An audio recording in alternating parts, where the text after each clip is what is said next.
रश्मि की अभी अभी शादी हुई थी और वो अपनी इस शादी से बेहद खुश थी क्योंकि रश्मि के बहुत सारे अरमान थे और उन अरमानों में से एक अरमान था अपने पति के साथ नाइट आउट करने का। सचिन, अभी हमारी ना नई नई शादी हुई है। शादी के बाद सभी कपल्स बाहर घूमने जाते हैं, एंजॉय करते हैं, तो तुम भी मुझे लॉन्ग ड्राइव पर ले चलो ना।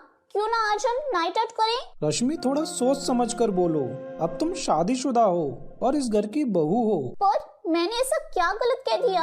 आप मेरे पति हैं और मैं अपने पति से तो अपने मन की बात कह ही सकती हूँ ना। हाँ, पर हमारे घर के कुछ नियम, कायदे, अनुशासन हैं। तुम्हें जैसे तुम्हारे मायके में फ्रीडम मिली थी ना, शायद वैसी फ्रीडम तुम्हें न मिल सके, पर प्यार बराबर मिलेगा। इसलिए तुम अभी सो जाओ, क्योंकि इस घर की बहू रात को घर से बाहर नहीं निकलती। इतना बोलकर सचिन घोड़े बेचकर सो जाता है और रश्मि अपने पति की बात सुनकर बहुत हैरान होती है, पर कुछ नहीं कहती और खुद को अपने परिवार वालों के साथ ढालने की कोशिश करती है। अब अगली सुबह रश्मि की जेठानी बबीता हमेशा की तरह घर में सबसे पहले उठकर पूजा पाठ करती है और रसोई में नाश्ता बनाने लगती है। कुछ देर बाद पूरा परिवार एक साथ नाश्ता करने के लिए बैठता है, पर अब तक रश्मि की तो आंख ही नहीं खुली थी। पूरा परिवार यहाँ है, सिवाय छोटी बहू के। छोटी बहू की तबीयत तो ठीक है ना? वो अब तक नाश्ते की टेबल पर क्यों नहीं आई? हाँ पिताजी, सब ठीक है, बस रश्मि के सिर में ना हल्का सा दर्द था, तो मैंने उसका नाश्ता उसके कमरे में रखवा दिया है।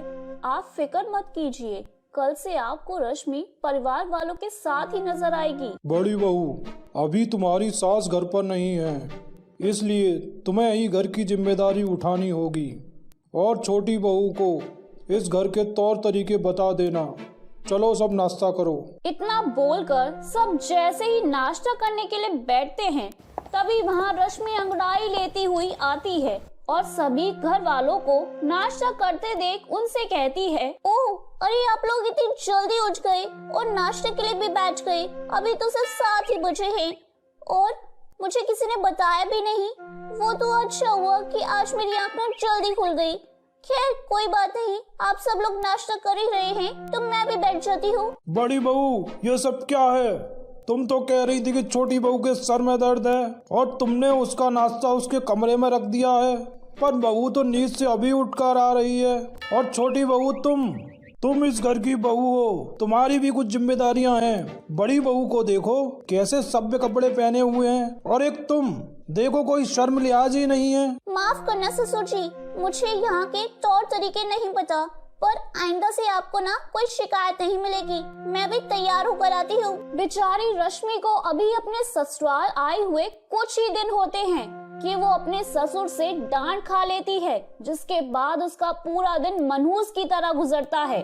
साथ ही साथ घर में रहकर रश्मि को अपने ससुराल के प्रतिष्ठा, मान सम्मान और मर्यादा के बारे में भी खूब सारी जानकारी मिलती है। दीदी, आप सारा दिन इन कपड़ों में कैसे रह लेती हैं और घर का सारा काम भी कर लेती हैं? मेरा तो आज पहला दिन है और पहले ही दिन मेरी हालत खराब हो गई है।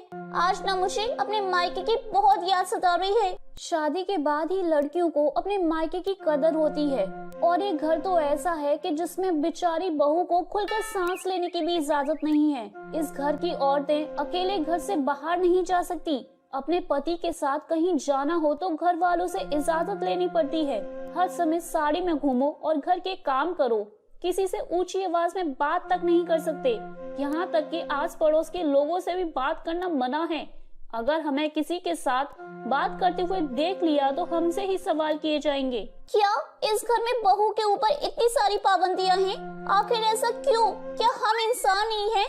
कौन सी सोच लेकर जी रहे हैं ये लोग? पता नहीं रश्मि, पर यहाँ रहकर अब तो मुझे आदत सी हो गई है। मैंने तो अपनी सारी इच्छाओं को मार ही डाला है।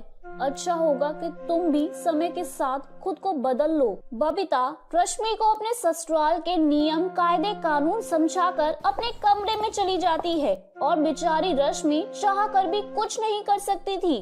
तभी उसके एक दोस्त का फोन आता है और रश्मि अपने दोस्त से काफी देर तक हंसते हुए बात करती है।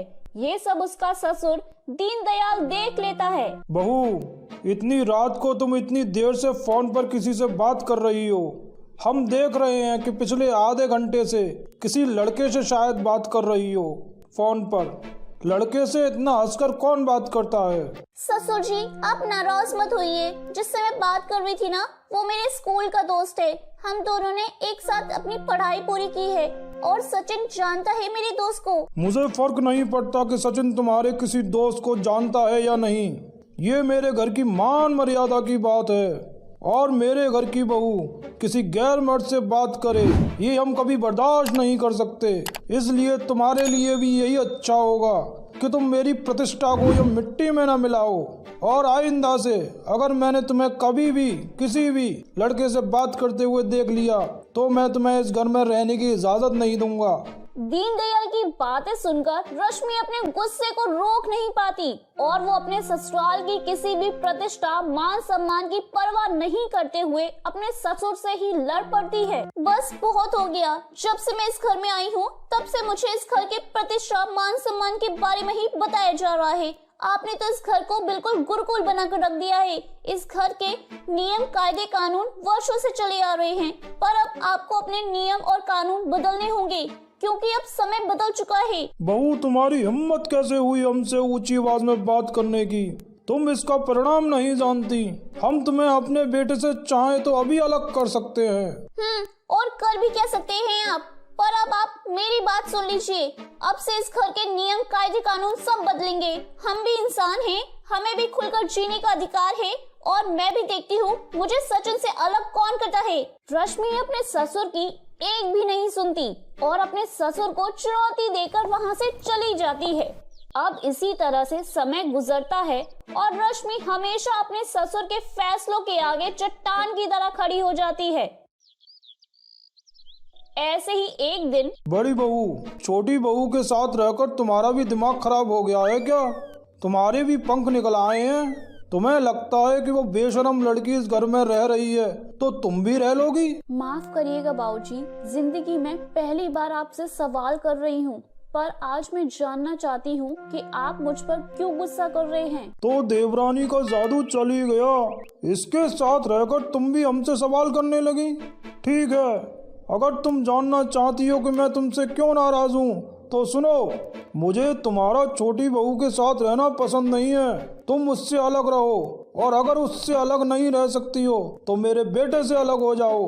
बस कीजिए ससुर जी, अब तो आपने हद ही पार कर दी। मैं जेठानी जी के साथ ही रहूंगी। माफ करना पिताजी, आपकी परंपरा, नियम, कानून, उसूल, प्रतिष्ठा सही नहीं है। आप नहीं जानते कि आपके इन कानून की वजह से, इन नियमों की वजह से हम घर वालों पर क्या बीतती है। और घर चार दीवारों से घर नहीं बनता, बल्कि घर तब घर बनता है जब घर का प्रत्येक व्यक्ति साथ रहे, खुश रहे, उसे जीने का अधिकार मिले।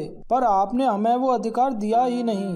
आपने तो हमारी सांसों पर भी पाबंदियां लगा रखी हैं। तो छोटी बहू ने आज हमारे बेटे को हमारे खिलाफ कर ही दिया, तो तुम सब लोग भी कान खोल कर सुन लो। जिसे मेरे घर में रहना है वो मेरे हिसाब से रहे, वरना दरवाजा खुला है, जा सकता है। दीनदयाल की बात सुनकर सचिन और रश्मि को बहुत बुरा लगता है और इस बार बबीता भी उन दोनों का साथ देती है और वो तीनों दीनदयाल के बोलने पर घर छोड़कर चले जाते हैं। जिसके बाद दीनदयाल अपने घर में अकेला रह जाता है। अकेले घर में रहने के बाद दीनदयाल को लोगों से ताने सुनने पड़ते हैं और घर का सन्नाटा दीनदयाल को काटने को दौड़ता है। जिसके बाद उसे अपनी गलती का एहसास होता है और वो अपने बेटे बहू से माफी मांगकर उन्हें एक बार फिर अपने घर ले आता है। तो मेरे प्यारे दोस्तों, कैसी लगी आपको मेरी ये कहानी? मुझे कमेंट करके जरूर बताएं और अपने दोस्तों के साथ शेयर करें। अगर आपने मेरे चैनल को अभी तक सब्सक्राइब नहीं किया है तो नीचे वाले बेल आइकन को दबाकर सब्सक्राइब कर लें। तो मिलती हूँ मैं आप सभी से फिर एक नई कहानी के साथ। तब तक आप अपना ध्यान रखिए। बाय बाय दोस्तों।